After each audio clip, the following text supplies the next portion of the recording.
City's pressing nearly cost them against Brentford. Despite getting the result, Frank's Brentford, particularly in that first half, caused City so many problems continually over and over again. That being said, City were still able to get the result. So the purpose of this video is to explore what Brentford did so well in that first half. In my opinion, what did they do to make it so that they outplayed City? And what did City do to combat that? And why was City ultimately able to beat Brentford?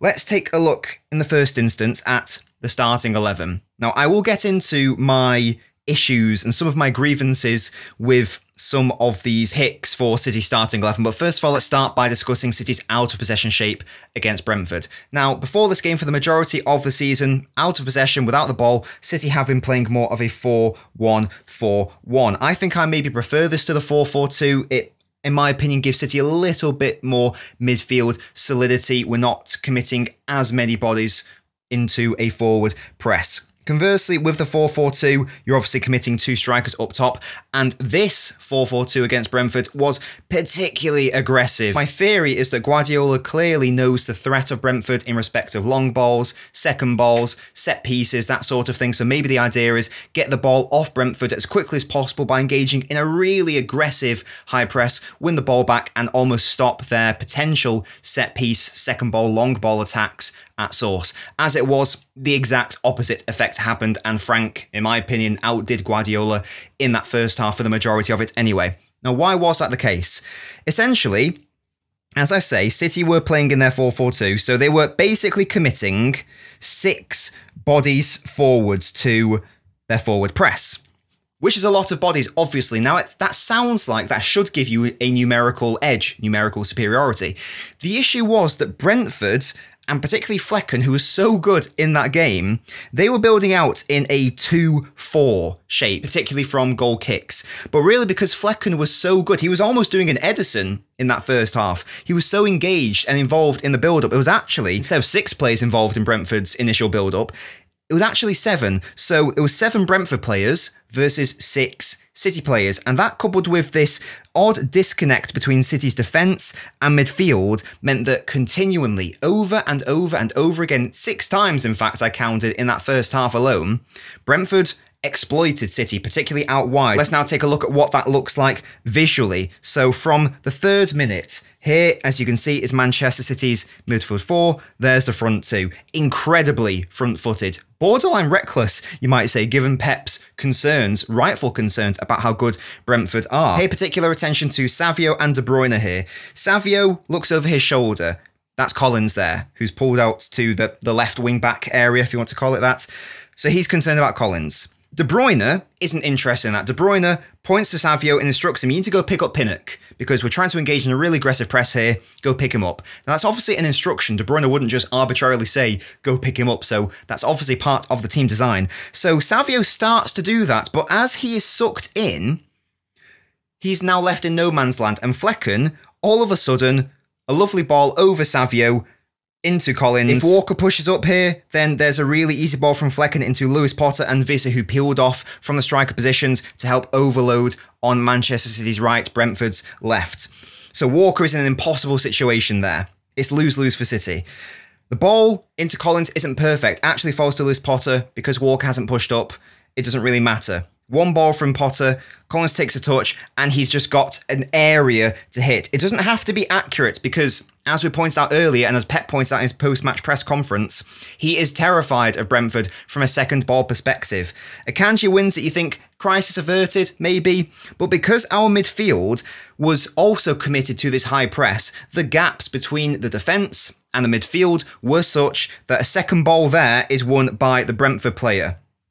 And within a few seconds, fantastic intervention by Lewis, but within a few seconds, that was from the goal kick, and all of a sudden Brentford should be 2-0 up. Here is another example where Gundogan this time is sucked in by Norgard. 4 players nearly in Brentford's box from what is basically a goal kick situation for Brentford. There's too many bodies committed forward, it's borderline reckless, it's the exact same situation. Flecken finds Collins. Walker this time has stepped up to put pressure on Collins.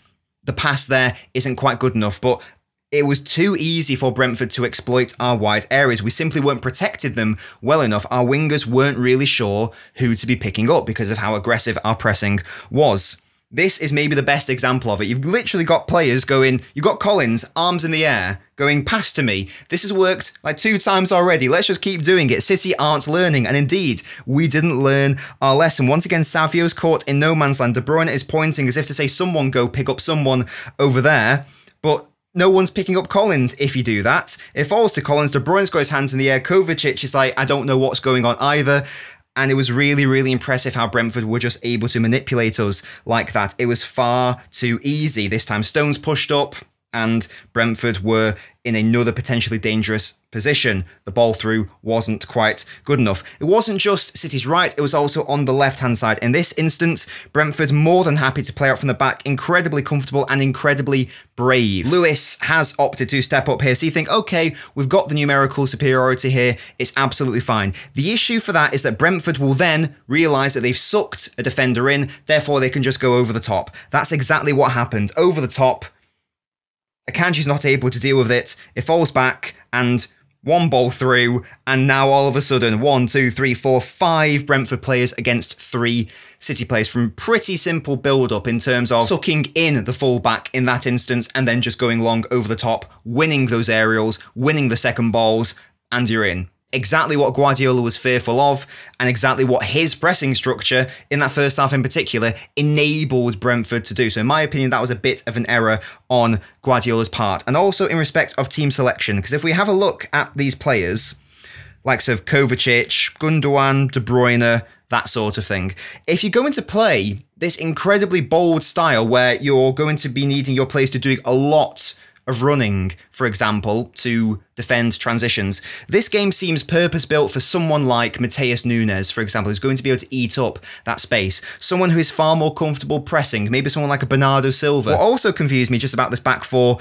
in general was that Lewis was played at left back and partnered Jack Grealish, who we all know needs a left footer to overlap him and help him out, whether that's Bernardo Silva, preferably an Ake or a Gvardiol type player. Grealish and Lewis want to go into similar central zones. So when Lewis was here, it was sort of irrelevant for Grealish. He was almost like a spectator at times in that first half. Now that changed massively in the second half. Some really good substitutions, bringing on Gvardiol was really impressive. Rodri, of course, and City controlled the game therein in the second half. But just going back to the first half for a moment, why was City able to ultimately win that first half and, of course, the game? Well, the second half, they were able to control it more because of the subs that I've mentioned. We also changed the out-of-possession structure from a 4-4-2 back to the 4-1-4-1. Far less aggressive, far less reckless. Whilst I've applauded Brentford's pressing, and rightly so, there is a massive case of risk versus reward when you play like this against any team, never mind against City, at the Etihad. If you don't have the players who can pull it off perfectly every single time, you risk turning over possession high and you risk conceding goals. And that is actually how City's first goal was scored, by Brentford trying to do the exact same thing. This is just before the goal.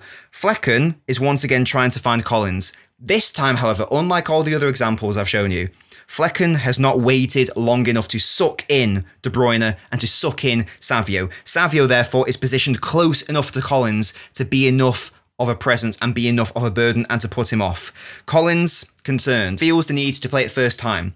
Because Savio is dealing with Collins, Walker now feels comfortable to push up. Intercepts.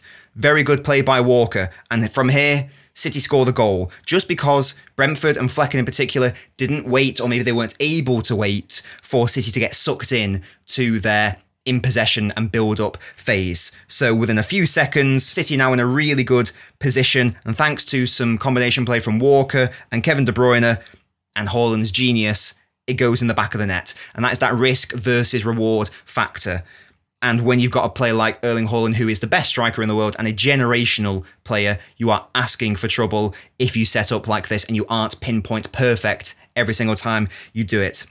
Another risk versus reward factor, and this is how the second goal was scored. If you go man-to-man against City, that is potentially a recipe for disaster. It can work, and throughout large portions of this game, particularly in the first half, City just could not deal with Brentford's man-to-man pressing.